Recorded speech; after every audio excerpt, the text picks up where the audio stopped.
লক্ষ্মী মেয়ের মতন ঘুমায় যাও। হ্যাঁ,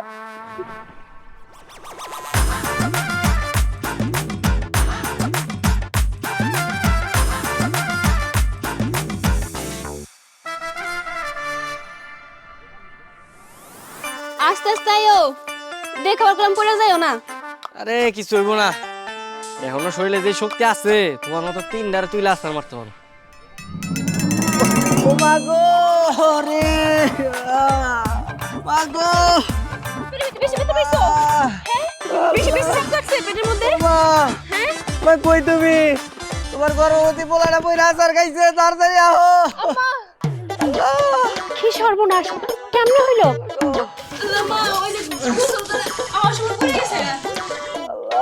তোমার না কইছিলাম সবসময় পোলাটার লগে লগে থাকবা, এখন যদি বাচ্চার কোনো ক্ষতি হয়ে যায়। মা আমি কি কই, আমি তো এনে তরকারি করতেছিলাম, দেখলাম গোসল করে একলা একলা হাইটে আইতেছে, পড়ে গেল। মা তো তাড়াতাড়ি কবিরাজের কাছে লয়ে যাও আমারে, হে কইতে পারবো আমার কি হইছে না হইছে গো আল্লাহ। ও মা চলেন কবিরাজের কাছে যাই। সব সময় না তোরা জ্বালাইস আমারে, এখন যদি বাচ্চার কোনো ক্ষতি হয়েছে আমার বংশ রক্ষার কি হবো? আমার দাদু ভাই।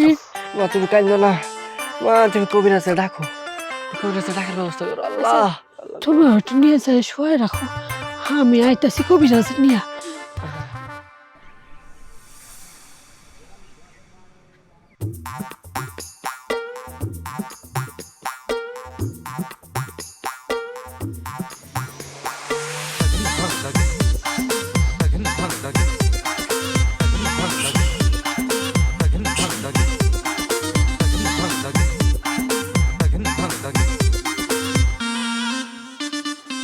মাশাল্লাহ,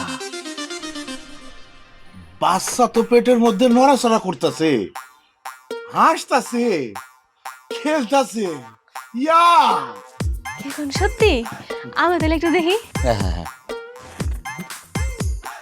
ওই কইতারি তুমি পেটের মধ্যে আর কয়দিন থাকবা?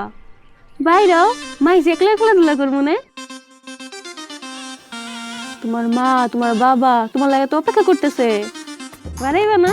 তাড়াতাড়ি বাইরে যাও। হ্যাঁ বোমা, বিরক্ত করো না, পেটের মধ্যে বাচ্চা তো ছোট, ওরা হচ্ছে ঘুমাইতে পছন্দ করে, এই সময় ডাকাডাকি করলে ওরা কিন্তু খুব বিরক্ত হয়, ক্ষতি হয়ে যাবে। কবিরাজ ভাই, পোলায় কিন্তু আমার অনেক কষ্ট পাইতেছে, বুঝেনি তো? পোলা মানুষের পেটে বাচ্চা, মাইয়া মানুষ হলে তো সহ্য করে নিত, পোলায় তো আমার সহ্য করতে পারতেছে না। কবিরাজ চাচা, আপনি একটু ভালো ওষুধ দিয়া যান। হ্যাঁ বুঝেনি তো প্রথমবার বাচ্চা হইতেছে।